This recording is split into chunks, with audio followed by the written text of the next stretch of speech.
What is good, everybody? Welcome back to another episode brought to you by the League FFB. Today, we're going to be talking about my top 40 Dynasty Fantasy Football wide receivers. We've already done the quarterbacks and the tight ends, updating all of our Dynasty rankings as we head into the 2025 NFL offseason. So if by chance you guys have missed any of those videos, make sure you are subscribed to the channel. That way you don't miss any of our future content. But without wasting any more time, let's hop right into today's video and let's start talking about these wide receivers.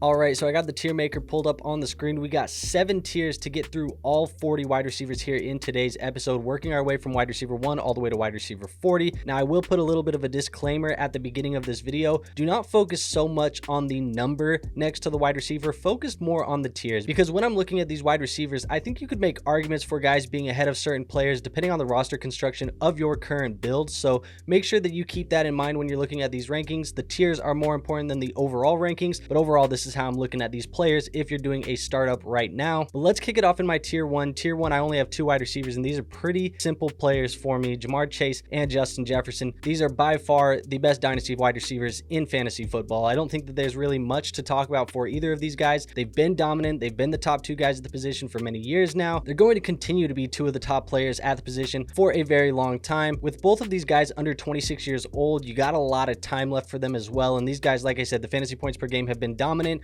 I think you could make an argument either way between these 2 guys. I've always kind of been a Justin Jefferson over Jamar Chase guy, but this year with the 23.7 fantasy points per game from Jamar Chase, I think you definitely have to consider him as the number 1 going into 2025. Now let's move on to my tier 2. My tier 2, I have 5 wide receivers in here. We're going to be kicking it off with Malik Nabers, followed by CeeDee Lamb, Amon-Ra St. Brown, Puka Nacua, and Nico. This is the other elite wide receiver ones, in my opinion. You have guys like Malik Nabers, who are 21 years old, obviously the youngest guy in this tier, being a rookie this season, averaging 18.2 fantasy points per game. That puts him at some of the best at the position as a rookie with the quarterback issues that he had there in New York. There's going to be a chance that they figure that out this offseason, whether that be with a veteran quarterback or a rookie quarterback, but I think Malik Nabers is definitely here to stay for a long time, and he looked absolutely dominant as a rookie, so you got to have him in your top 5 at the position. Guys like CeeDee Lamb, he had a little bit of a down year, obviously still only 25 years old, not even 26 at this point. He still averaged 17.6 fantasy points per game. I think better days are coming ahead for CeeDee Lamb. He's still a cornerstone wide receiver in my book, and is a guy who I'm not really knocking for a bad year from Dallas and an injured year from Dak Prescott. Now, Amon-Ra, he's a similar player where 25 years old, again, one of these elite wide receivers. We don't need to talk too much about all of these guys. I know I said that for the tier before, but he has been dominant. He's going to continue to be dominant, the wide receiver 1 for the Detroit Lions. Even though Ben Johnson is leaving, I still have faith that he's going to be elite moving forward. Puka and Nico both belong in this tier, in my opinion. Last year, I think we were looking at this and saying it's CeeDee Lamb, Amon-Ra St. Brown, and then there was a tier underneath with Garrett Wilson, Puka, Nico, and some of these other guys where we were like, we need to see it again, or we need to see them take another step forward in order for them to cement themselves in that tier 2. And I think both of these guys did. Puka, 23 years old, averaging 18.8 fantasy points per game, and Nico, 25 years old, averaging 17.6 fantasy points per game. These guys are going to be very good for a long time. The only issue I think maybe could arise sooner rather than later for one of these guys is Puka Nacua could potentially be losing Matthew Stafford here in the next year or so. I don't know what's really going to happen there. It seems like the Rams were a little bit less committal to Matthew Stafford this offseason so far in some of these pressers than they have been in years past, so that's definitely something we're going to be keeping an eye on. Let's move on to tier 3. In tier 3, I have 7 wide receivers. We're going to be talking about Bryant Thomas Jr., Drake London, AJ Brown, Garrett Wilson, Marvin Harrison Jr., Jaxon Smith-Njigba, and McConkey. That is my entire tier here. I think there's a lot of things to be excited about in this tier. Maybe this one isn't as clear cut as tier 2, where we know all of those players are dominant assets, but I think that tier 3 has a lot of those same characteristics. Bryant Thomas Jr., hell of a rookie year, 16.7 fantasy points per game, just 22 years old. You're going to be building around him for a long time. Drake London, same thing can be said, 16.5 fantasy points per game, just 23 years old. Build around him for a long time as well. AJ Brown is going to be the oldest guy in this tier, and I think the oldest guy that we've talked about up to this point. Still doesn't necessarily matter for me. I think he should still be considered as a top 10 guy in Dynasty Fantasy Football right now. I've seen a lot of people wanting to to fade AJ Brown. The thing is, he's been a little bit inconsistent this year, obviously with the Philadelphia Eagles leaning on the run game with Saquon Barkley a little bit more. There have been some more boom bust weeks for AJ Brown than there have been in years past, but AJ still averaged 16.7 fantasy points per game. He was having as good of a year as anybody else really at the position. I think this is a player who, even though he's a little bit older, we can still continue to build around him for another 2, 3-ish maybe years before we really see some of that value decrease. But this is a player that I could see being dominant all the way into his 30, 31-year-old season, kind of like a guy like Mike Evans has been from a points per game perspective. Now, I would say some of the next guys in this tier, Garrett Wilson, Marvin Harrison Jr., they're a little bit more speculative, but the potential is there, and I've seen some flashes from these two to still have them be top 12 options in my Dynasty Fantasy Football rankings. Garrett Wilson, 24 years old still, averaged almost 15 fantasy points per game this year. I think that there's a chance that Garrett Wilson still should be considered a wide receiver one, even though some people are probably a little bit burned by Garrett Wilson up to this point. He still produced enough, I think, to be considered a low-end wide receiver one. Same with Marvin Harrison Jr. His production wasn't necessarily there, but we know the pedigree in which Marvin Harrison Jr. came into the NFL with. He's a player that I'm definitely still comfortable taking a shot on based on that pedigree. I think sometimes people get a little bit too quick to give up on certain players. I think those pre-draft biases, they can have a little bit of a lingering effect, but sometimes I think that that's valid. A guy like Marvin Harrison Jr., I'm definitely not giving up on up to this point. I think we should see potentially a step forward from Marvin Harrison Jr. in year 2, and he's still a guy that I'm definitely comfortable building around as a cornerstone wide receiver. Now, Jaxon took a step forward in year 2. I'm definitely comfortable with him moving forward. Just 23 years old, averaged almost 15 fantasy points per game too, just like Garrett Wilson. They should be kind of in the same breath, in the same tier. I think this is another player that we're definitely comfortable with moving forward, and I think he's done enough to potentially make DK Metcalf the long-term wide receiver 2 for the Seattle Seahawks, or potentially a trade candidate for the Seahawks where they might have to move off of that contract, go find the quarterback of the future, and build around JSN. And last but not least, McConkey. This is a player that I loved this year. He definitely exceeded the expectations in my book, came in, averaged 15.1 fantasy points per game, comes in as my wide receiver 14 overall. Still think this is a guy that's going to flirt with those low-end wide receiver 1 numbers. I love the route running. I love the opportunities there in Los Angeles. My only question is maybe they go in and get another wide receiver, maybe in this year's draft or in free agency. I think that they could use another guy next to McConkey, and if so, do some of those targets come down? I'm not necessarily sure, but the talent is undisputed for McConkey. Definitely a top 15 wide receiver in my book. Now we're going to go to tier 4. Tier 4, I have a total of 7 wide receivers as well. We're going to go T. Higgins, Rashee Rice, Rome Odunze, Devontae Smith, Jordan Addison, Chris Olave, and Zay Flowers. That rounds out the entire tier. Now I do think that this tier break did kind of take us from the mid to low end wide receiver 1s to now we're looking at some high end wide receiver 2s. I think T. Higgins came together and threw together a very good year here this season, as he's going to be approaching free agency. That's probably very good for him from a financial standpoint. 26 years old, averaged 18.5 fantasy points per game. It's going to be interesting to see what happens with him this offseason. Does he stay in Cincinnati or does he get the bag to go somewhere else? I think there's going to be a lot of value potentially in the trade market for a guy like T. Higgins because of some of the uncertainty. Definitely a player that I would be checking the trade value in your leagues to potentially buy him a little bit low just based on some of that uncertainty. Rashee Rice, obviously the injury year, but I do think Rashee Rice showed enough in those flashes at the beginning of the year to show that he can be dominant for fantasy football purposes. Just a small sample size, like I said, but 16.2 fantasy points per game makes you pretty comfortable with him tied to Patrick Mahomes long term in this offense. Rome Odunze, only 22 years old, didn't show much as a rookie, only averaged 8.5 fantasy points per game. That's going to be the lowest in this entire tier. However, the addition of Ben Johnson in Chicago, a second year with Caleb Williams, and potentially Keenan Allen leaving via free agency, I think all of these can kind of help Rome Odunze see a better year 2 than he saw in year 1. Rome Odunze kind of reminds me a little bit of what Jaxon Smith-Njigba did as a rookie, and then he took a major step forward going into year 2. I could see a very similar situation for Rome Odunze, and he's a player that I would say is one of my number 1 buys at the wide receiver position. So he would be a guy that I would throw out a couple offers just to see what you could potentially buy Rome Odunze for this offseason. Now let's talk about Devontae Smith, Jordan Addison, Chris Olave, and Zay Flowers all together. All of these guys kind of ranging from 23 being Jordan Addison at the youngest to 26 as Devontae Smith the oldest. I think all of these guys can have those high-end wide receiver 2 weeks pretty consistently just based off of the offenses that they're in or just the volume that they are receiving entirely. All of these guys kind of average between 12 and 15 fantasy points per game as well. I think all of these players are pretty much the same guy, just a different jersey and a different team. That may upset some people when I say that, but really from a value standpoint, I really don't think any of these guys should be valued significantly higher than others. There are players who are valued significantly higher than some of the guys here. I think Chris Olave is the lowest valued player, and I think Jordan Addison is the highest valued player. If you go look over at Keep Trade Cut, I think they should all be very similar in rankings. So all of these players still very good wide receiver 2s, but we should not be seeing the gap that we're seeing right now in the current trade market. Now let's move on to my tier 5. In my tier 5, I have another 7 wide receivers. This tier is very talented, but it does get a little bit older than the tiers that we've had before. Started off with George Pickens, Terry McLaurin, DJ Moore, Brandon Ayuk, DK Metcalf, Xavier Worthy, and Tyreek Hill. That is the entire tier here.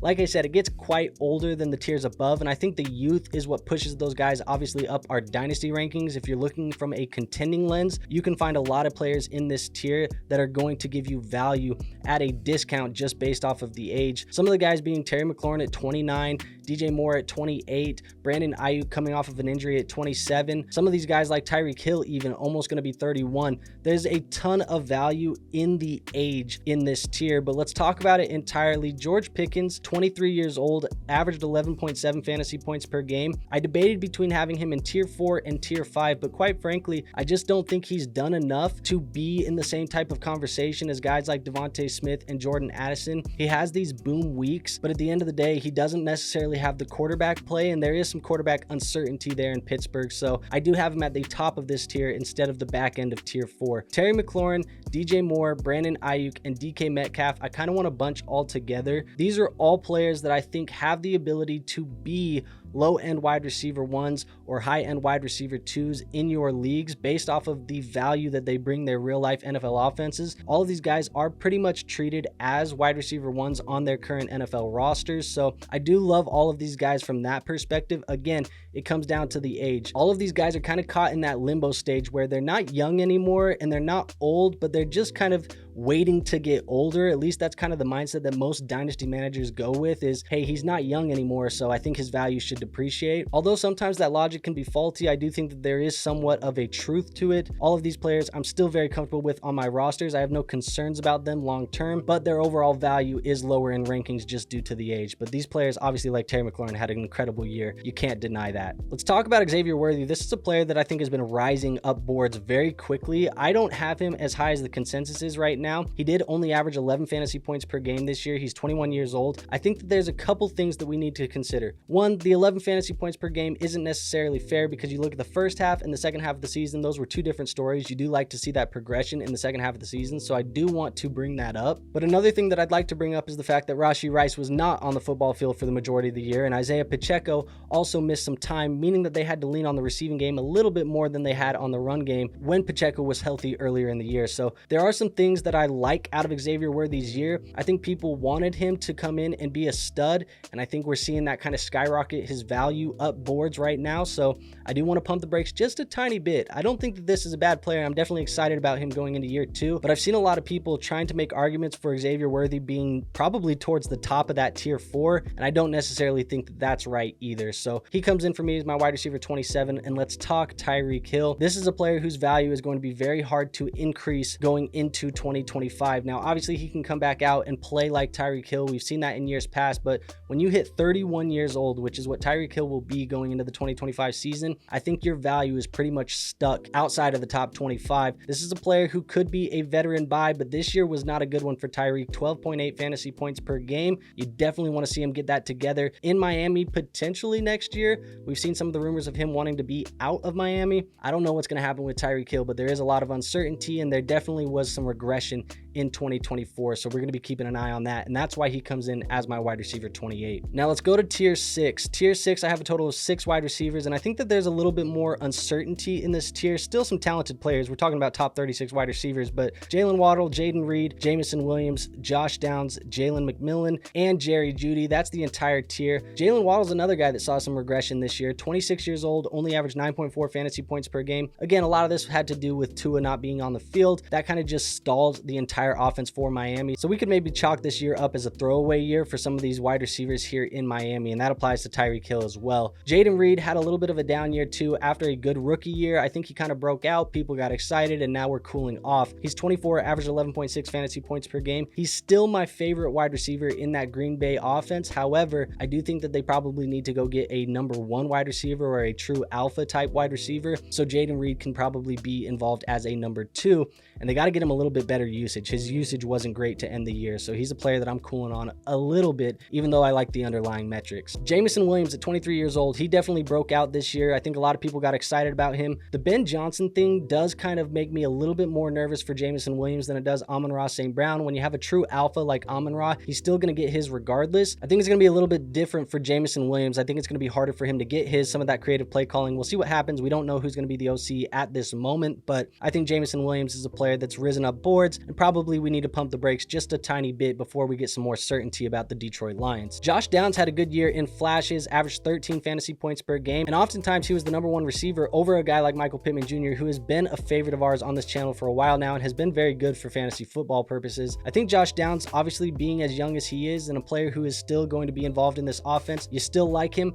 I just want to know what's going to happen at the quarterback position there. Is Anthony Richardson going to eventually come into his own, or are they going to eventually have to move on and go to a different quarterback? I think moving on from Anthony Richardson is probably going to be better for Josh Downs' fantasy outlook, but Josh Downs is still a player I definitely like going into this offseason. Now, Jalen McMillan is a player who's broke out over the second half of the year. He averaged 10.4 fantasy points per game. He's 23 years old, and obviously he was drafted to maybe potentially be the Chris Godwin replacement. Now, Chris Godwin getting injured, I think, does make that a little bit more likely than unlikely. Jalen McMillan could be the long-term #2 here next to Mike Evans, who obviously is getting a little bit older as well. The only thing is Liam Cohen out of the building. What's going to happen with Jalen McMillan in this offense entirely? Maybe some regression, maybe not. We thought that there might be some regression this year going from Dave Canales to Liam Cohen, and there really wasn't at all. So I think that's something we need to look at moving forward. This is probably just an organization that's being ran very well at the moment, so we probably need to give them a little bit of grace. But Jalen McMillan probably going to be the long-term #2 next to Mike Evans here in Tampa Bay, and somebody who, if your league mates are sleeping, you might be able to buy at a slight discount here at the moment. Jerry Jeudy also had a breakout year this year. He averaged 14 fantasy points per game at 25 years old. He's going to be going into his 26-year-old season. Obviously, uncertainty about the quarterback position here in Cleveland.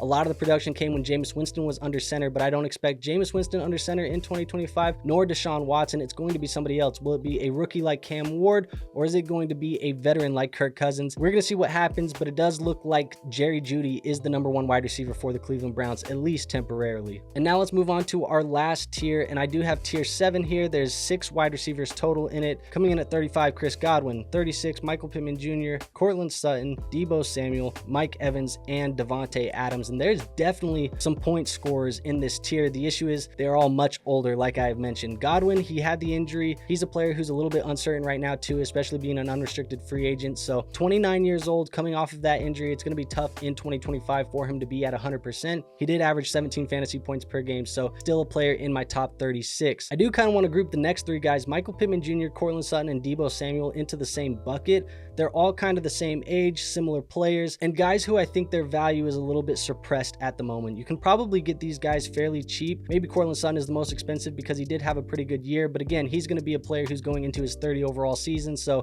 like I said, that does suppress the value. All of these guys are potential buys for me in the market. I think they're all guys that should be in the top 40, and I think Courtland Sutton can build upon his 2024 performance in 2025 with Bo Nix, and I think both Michael Pittman and Deebo Samuel can be bounce back candidates here in 2025. And then last but not least, let's talk about the 2 old guys, Mike Evans and Devontae Adams. They're both 31 and 32 years old. These guys averaged 17.2 fantasy points per game. Like I said, definitely point scorers in this tier, but at 31 and 32 years old, your value is significantly suppressed. Maybe good veteran buys, and I'm not gonna lie, when I was doing the research for this video, seeing that 17.2 fantasy points per game next to Devontae Adams' name, it kind of surprised me. It didn't feel like he had the year that Mike Evans had, but from that PPG perspective, they did have the same type of year. So definitely something to consider when you are approaching guys to trade for these veteran assets if you're on a contending roster. But these players just barely cracked my top 40. Some honorable mentions would have been like Cooper Kupp, Stephon Diggs, Keon Coleman, Ricky Pearsall. Some of those guys would have been the honorable mentions, but that is my top 40. All right, hopefully you guys enjoyed today's video. If you found something informative, actionable, entertaining, make sure you hit that like button. And like I said, we've already done the quarterback and the tight end version of this video, so make sure you are subscribed so you can go check those videos out as well. Last but not least, make sure you are a member of our Discord. We do have a free Discord linked in the description, helping you guys with your Dynasty fantasy football teams 24/7, 365. And we do Dynasty trade reviews. An episode of that is coming out this weekend, so make sure you get in that Discord and submit those Dynasty trades for a chance to have them reviewed on this week's episode. But with all of that being said, I have nothing else for you guys today, so I will see you on our next video. But until then, peace out.